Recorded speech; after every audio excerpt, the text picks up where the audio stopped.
Welcome. I would like to start this meeting showing my respect and acknowledgement of the traditional custodians of the land, of elders past and present that we meet upon today, respect their continuing culture and the contribution they make to the life of this vast region. HNECC-PHN uses the Folio contract management system to manage all contract-related communication and reporting documentation. Folio is an Australian-owned and hosted, cloud-based company that supports many organisations in Australia. We recommend you access Folio using Google Chrome, Mozilla Firefox, Microsoft Edge, or Safari. The functionality within Folio we'll be going through is called checklists and is the mechanism for you to report against your contractual milestone obligations, such as the annual plan or the quarterly reports. It also allows for submission of ad hoc deliverables or collection of data. For example, COVID-19 responses. As a service provider to the PHN, you are required to use the Folio system. Your organisation has been given a licence and access to Folio. When you are required to provide data or documentation, you will receive an email from noreply@quellasolutions.com with a link to the Folio checklist. You're required to click on the link and upload the required information. Your service agreement or letter of acceptance will outline your reporting requirements and the corresponding payment schedule. I'll be taking you through the process of completing a checklist in Folio, as well as submitting credentials such as insurance certificates of currency as they are required. So the important thing is how to get started.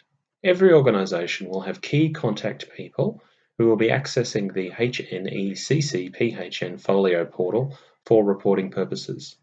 These key contact people have been formally nominated and authorised by their organisation to enter, upload and submit reports through Folio. As one of the authorised staff from your organisation, you have or will shortly receive a welcome email from Folio which will allow you to set up your own password. The welcome email will look like this. As you can see, it comes from HNECC-PHN, as do all emails sent to you from Folio. To set up your own password, click on the link in the email. When you have a checklist that is due, you will receive an email from Folio that looks something like the email you are seeing on screen. Tip: you can see when checklists are due if you refer to your executed service agreement under the contract price and deliverables payment table. A reminder email will be sent to you in most cases 2 weeks before the checklist is due and on the date that it is due. To complete the checklist, click on the View link and you can start the process of completing the checklist. When you click on the link, the first thing you will need to do is sign into Folio with your email address and the password that you set up previously. Usually, you will access Folio by clicking on a link in your email when a checklist is due, which is what we've done here. However, you can log into Folio directly without following any links in emails at any stage to look at your to-do list. You'll do this by going to the URL in your welcome email, which is hneccphn.foliogrc.com, or you can simply bookmark it. This will take you to the homepage of Folio, where you can view your outstanding items in your to-do list. You can also view any reference documents that have been shared with you, and you can download any previously completed checklist results. From your homepage, you will see there are other sections available. These provide easy access to forms, documents, and links from within Folio directly. The HNECC-PHN team will add and update these links regularly, so please check them when you log into Folio. For example, there are some downloadable documents which you can access at any time. Simply click on the link under Bookmarks and you can view or download the document. This opens up the documents or links. Here are some examples of documents available from the Folio homepage under Bookmarks. Check this out regularly as more links and documents will be added by the team. Now we're going to go back into the checklist. Here, we've clicked into the annual plan checklist. This type of checklist is used for the annual plan, which will require you to upload only the specified documents. To attach a document, click on the paperclip icon, which you will see on the screen. You will need to upload different documents to questions depending on what is asked. You can either drag and drop your document from your File Explorer onto the target area, or you can click on Add Files, select the file or files, and then click on Start Upload. The file will be uploaded to the checklist for you. Once it has been uploaded, you can click on the 3 vertical dots next to the document to rename or delete the file. Please note, you can upload more than one file if necessary. The example checklist is used for submission of quarterly report data. Specific report data requirements should be detailed within your service agreement. A checklist is usually divided into sections. Here we have 3 sections that you can complete in order, or you can use the drop-down at the top to shift to a particular section. For example, here we've clicked on Program Data. That opens up the questions grouped in that section. You will find several different questions that you are being asked to complete in each section. When you are finished entering data and attaching documents on this page, you can click on Save and Next to proceed to the next page of questions.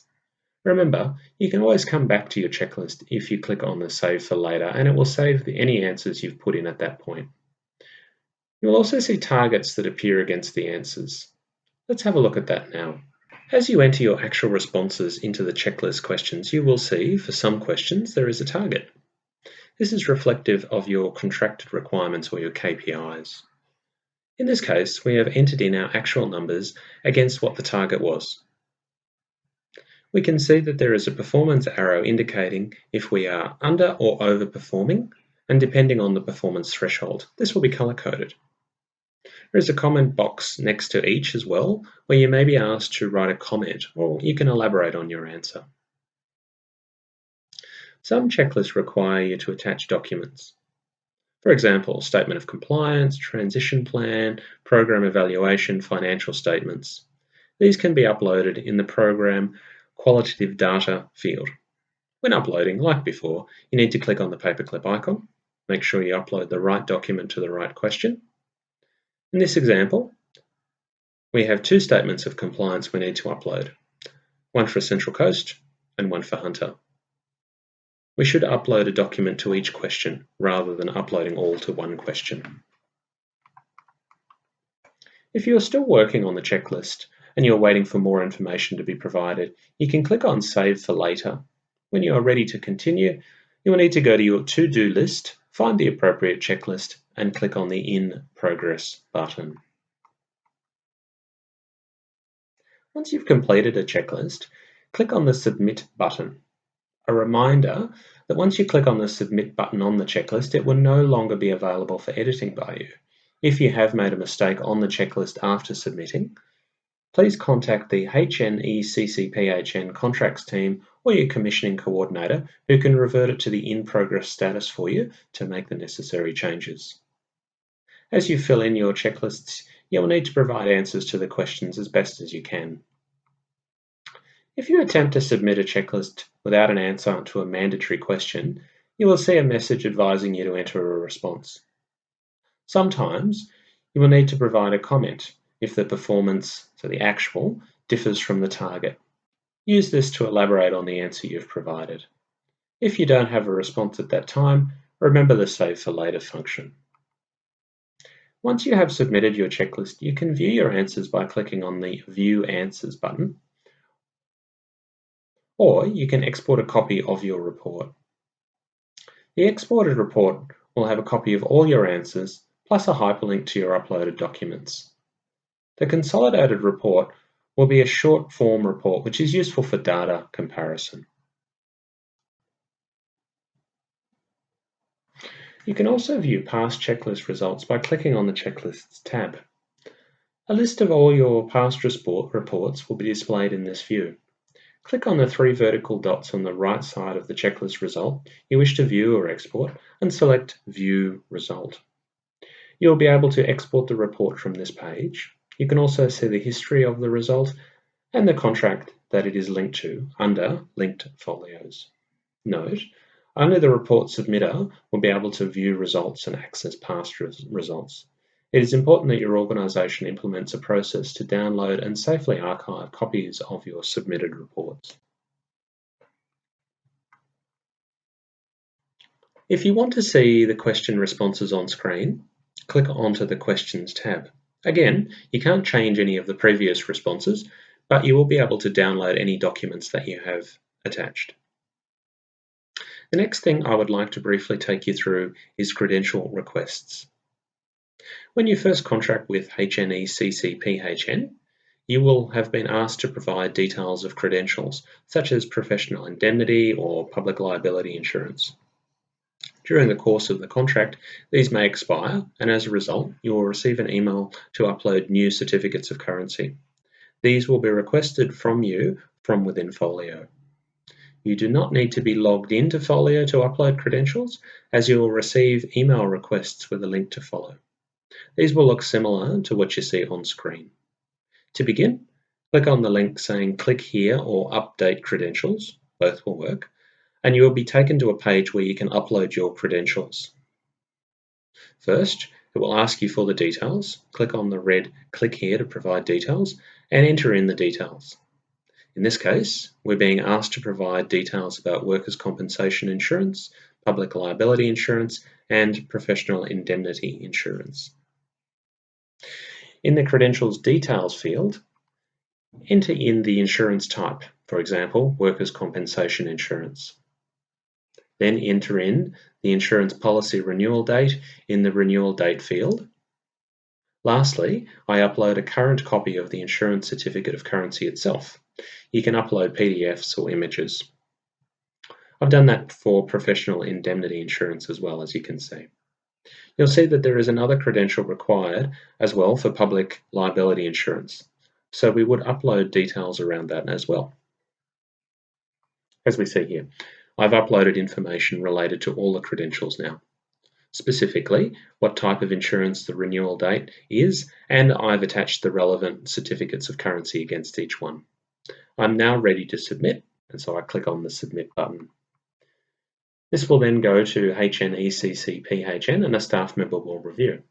If there is any issue with the amount of insurance or the evidence attached, it will be sent back to you with comments for you to resubmit. This brings us to the end of the webinar. Thank you for your attention, and if you have any other questions, please email the HNECC PHN contracts team. Thank you.